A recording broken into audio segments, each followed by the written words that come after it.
নমস্কাৰ চেনেল দিব্যজ্যোতিলৈ স্বাগতম জনাইছোঁ বন্ধু বান্ধৱীসকল বিলাহী আপোনালোকে খাই সবেই খাই বহুত ভাল পায় কিন্তু কিয় খায় এই খালে কি হয় জানেনে বিলাহী খালে আমাৰ শৰীৰত কি হয় ইয়াৰ ঔষধি গুণৰ কথা শুনিলে আপুনি আচৰিত নহয় নোৱাৰিব বিলাহী ঔষধি গুণৰ কথা বহুত আছে উপদাংশ ৰোগত পকা বিলাহী দুটা কুটি তাত অলপ নিমখ আৰু 5 চকল আদা পিহি আহাৰ খোৱাৰ পূৰ্বে দিনে 2 বাৰকৈ একেৰাহে 25 দিনমান খালেই উপাদাংশ ৰোগ ভাল হৈ আহে আকৌ কুকুৰিকণা এই কুকুৰিকণাৰ ৰোগত চকুৰ দৃষ্টিশক্তি যদি কমে দুটা পকা বিলাহী ৰাতিপুৱা খালী পেটত খাব লাগে এনেদৰে নিয়মীয়াকৈ এমাহমান খালে চকুৰ দৃষ্টিশক্তি বৃদ্ধি হয় মেদ ৰোগ দেহত মেদ বাঢ়িলে আমাৰ কিছুমান শকত হৈ আহে মানুহ খুব এই শৰীৰৰ ওজন বৃদ্ধি হ'লে কেঁচা বিলাহী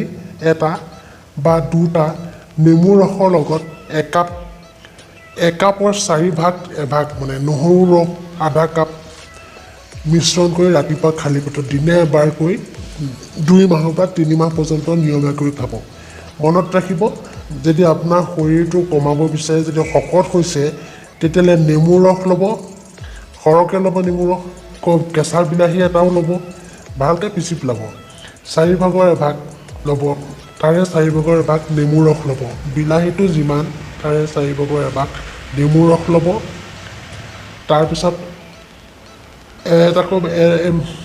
অকণমান নহৰু ৰস ল'ব বেছি নহয় আধা চামুচমান নহৰু ৰস ল'ব মিক্স কৰি পেলাই যদি আপোনালোকে খায় একেৰাহে এমাহমানকৈ যদি খায় তাৰপৰা আপুনি দেখিব 3 মাহ পৰ্যন্ত খাব লাগে একদম আপোনাৰ পেট বহুত কমি আহিব আৰু নিয়মীয়াকৈ খাব লাগিব কিন্তু পেট কমি আহিব খাই চাবচোন ট্ৰাই কৰি চাব কেঁচা বিলাহী খাব লাগে পকাতকৈ কেঁচা বিলাহী আৰু নেমু ৰস মিক্স কৰি নহৰু অকণমানো দিব তাৰপিছত বদ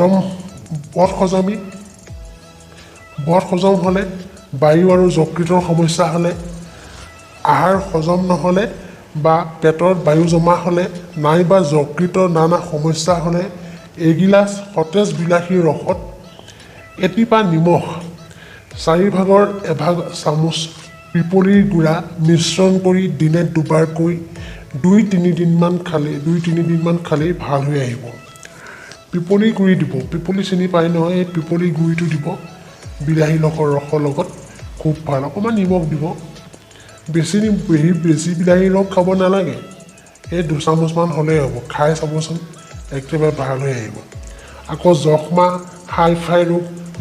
আৰু হাইফাই ৰোগত এগিলাচ সতেজ পকা বিলাহীৰ ৰসত প্ৰায় 1 চামুচ নহৰু ৰস 2 চামুচ মৌ আৰু 1 চামুচ ইলাচীৰ গুড়ি মিশ্ৰণ কৰি ৰাতি ভাত বা আহাৰ গ্ৰহণ কৰাৰ পাছত শোৱাৰ আগে দিনে এবাৰকৈ একেৰাহে এমাহমান খাব ভাল হৈ আহিব আকৌ প্ৰস্ৰাৱৰ নলী বা প্ৰস্ৰাৱৰ থলীত পাথৰ হ'লে প্ৰস্ৰাৱৰ নলীত বা প্ৰস্ৰাৱৰ থলীত পাথৰ জমা হ'লে প্ৰতিদিনে ৰাতিপুৱা খালী পেটত আধা গিলাচকৈ পকা বিলাহীৰ ৰস খাব একদম পাথৰ ওলাই আহিব প্ৰস্ৰাৱত স্কাৰ্বি ৰোগ আৰু দাঁতৰ আলুৰ পৰা তেজ যদি ওলায় পকা বিলাহী দুটা প্ৰতিদিনে 10-15 দিন খাব লাগে এনেদৰে খালে স্কাৰ্বি ৰোগ ভাল হয় দাঁতৰ আলুৰ পৰা তেজ ওলোৱাও বন্ধ হয় জ্বৰত পিয়াহ যদি খুব লাগে জ্বৰত পিয়াহ দূৰ কৰিবৰ কাৰণে এগিলাচ পকা বিলাহীৰ ৰস খাব লাগে পিয়াহ দূৰ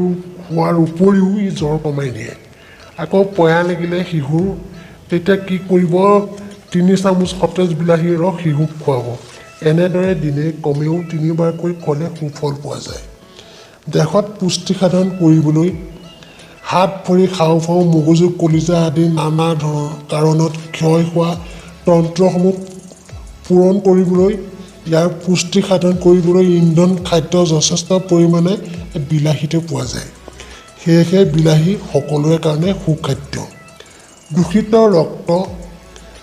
দূষিত ৰক্ত যদি আপুনি শোধন কৰিব খোজে তেতিয়াহ'লে প্ৰতিদিনে অন্ততঃ 2টাকৈ পকা বিলাহী খাব গ্ৰহণী ৰোগত কেঁচা বিলাহীৰ আঞ্জা বৰ উপকাৰী এই ৰোগত কেঁচাই বিলাহী বা ইয়াৰ ৰস খালে ৰোগীয়ে যথেষ্ট উপকাৰ পায় আকৌ ৰক্তহীনতা দূৰ কৰিবলৈ পকা বিলাহী ভাল খাদ্য পকা বিলাহীয়ে সেয়েহে ৰক্তহীনতা দূৰ কৰাত সহায় কৰে। এটা কণীত যিমান পৰিমাণৰ লৌহ পদাৰ্থ থাকে তাতোতকৈ 5 গুণ অধিক লৌহ পদাৰ্থ এই বিলাহীতে পোৱা যায়।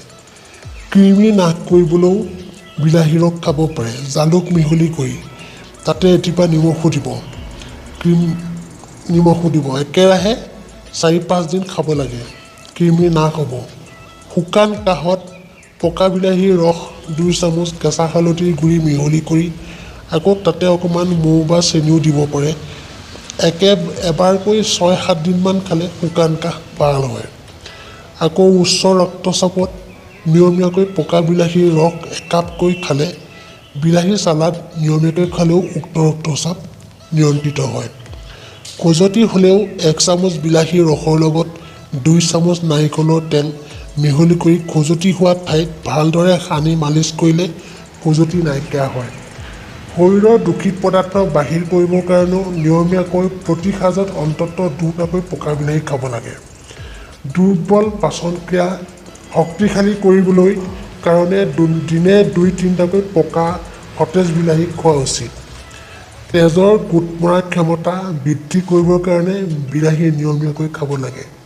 প্ৰজনন শক্তি অটুট ৰখাৰ ক্ষেত্ৰত বিলাহীয়ে যথেষ্ট সহায় কৰে। সেয়েহে নিয়মীয়াকৈ সতেজ বিলাহী বা চালাড ইয়াৰ পৰা ৰস খাব লাগে। হৃদৰোগ বিলাহীত লাইকোপেন থাকে কাৰণে ই হৃদৰোগ প্ৰতিৰোধ কৰে আৰু আৰোগ্য কৰে। সৌন্দৰ্য চৰ্চাত বিলাহী খুব ভাল। গা ধোৱাৰ আগতে পকা বিলাহীৰ ৰস গালত সানিলে বা শৰীৰৰ ছালত সানিলে ছালৰ উজ্জ্বলতা বৃদ্ধি পায়। আকৌ 1 গিলাচ পকা বিলাহীৰ ৰসত 5 চামুচ মৌ মিহলি কৰি ৰাতিপুৱা খালী পেটত দিনে এবাৰকৈ কিছুদিন নিয়মীয়াকৈ খালে গাৰ ছাল পকা বিলাহীৰ ৰসৰ দৰে সুন্দৰ আৰু মসৃণ হয়। কেঁচুৱাৰ গাৰ ছাল উজ্জ্বল আৰু মসৃণৰ লগতে শিশুটি হৃষ্টপুষ্ট হ'বৰ কাৰণে একাপৰ 4ভাগৰ এভাগ পকা বিলাহীৰ ৰস 2 চামুচ মৌ মিহলি কৰি প্ৰতিদিনে নিয়মীয়াকৈ খুৱাব লাগে। বিলাহীত হেপাটাইটিছ বি প্ৰতিষেধক পোৱা যায়। বিলাহী চালাড কৰি খালে উপকাৰ পোৱা যায়। যদিও বিলাহীত পোৱা ৰাসায়নিক পদাৰ্থ লাইকোপেনবিধ পদাৰ্থই হৃদৰোগ, অন্ত্ৰ, মলান্ত্ৰ আৰু স্তন কৰ্কট ৰোগ আদি প্ৰতিৰোধ কৰিব পাৰে। এইবিধ ৰাসায়নিক পদাৰ্থ আমাৰ পাকস্থলীয়ে সহজে গ্ৰহণ কৰিবলৈ হ'লে বিলাহীত সামান্য তেল দি ৰান্ধি খোৱাহে উচিত। সামান্য তেল দি ৰান্ধি খুৱাব লাগে। মেদৰোগ, উচ্চ ৰক্তচাপ, হৃদৰোগ, বহুমূত্ৰ, কুকুৰিকণা, ৰক্তহীনতা, কৰ্কট ৰোগ, গ্ৰহণী, পেট জ্বলা, বদহজমি ৰোগ আদিৰ কাৰণে বিলাহী সুপথ্য। কাহত যদি তেজ যায়, বায়ুৰ ৰোগ আদিত বিলাহী খাব নালাগে। আকৌ তেতিয়া বেয়া গেষ্ট্ৰিক থাকিলেও বিলাহী কেতিয়াও নাখাব। বিলাহীত পোৱা কৌমেষিক আৰু ক্লৰোফেনিক এচিডে আমাৰ শৰীৰৰ কৰ্কট ৰোগ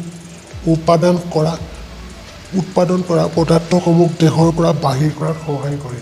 গতিকে বিলাহী নিয়মিত খালে আমাৰ কৰ্কট ৰোগ হোৱাত বাধা আহে। গতিকে জানেনে বিলাহী আমাৰ শৰীৰৰ কাৰণে কিমান উপকাৰী। গতিকে আপোনালোকে ভিডিঅ'টো চাই যদি ভাল পাইছে মোৰ লাইক কৰিব, আকৌ শ্বেয়াৰো কৰিব, আকৌ মোৰ চেনেলটো ছাবস্ক্ৰাইব কৰিব।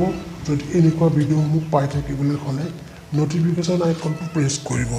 তেনেহ'লে আজিলৈ আহিছোঁ। নমস্কাৰ।